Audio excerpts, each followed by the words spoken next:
Want to use KeePassXC on Windows 11? KeePassXC is a free and open source password manager that helps you securely store passwords, usernames, notes, and other sensitive information in an encrypted database. In this guide, I'll show you how to use KeePassXC on Windows 11, from creating a password database to managing your login credentials. Let's get started. First, launch KeePassXC from the Start menu or desktop shortcut.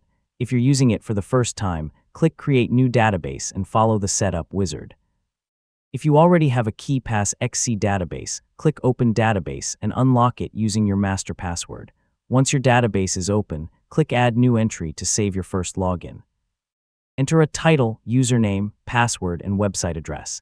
You can also include notes or other information if needed. KeePassXC stores everything securely inside your encrypted database.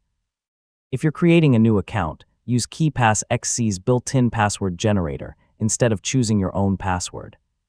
Select the password length and character options, then generate a strong, random password. Using a unique password for every account greatly improves your online security. When you need one of your saved logins, use the search box to quickly find it. Open the password entry and copy the username or password to the clipboard, or use browser integration or auto-type if you've already configured those features. Finally, save your database after making changes. When you're finished, lock the database or close KeePassXC. You can also enable automatic locking in the security settings to help protect your passwords whenever your computer is unattended. And that's how to use KeePassXC on Windows 11.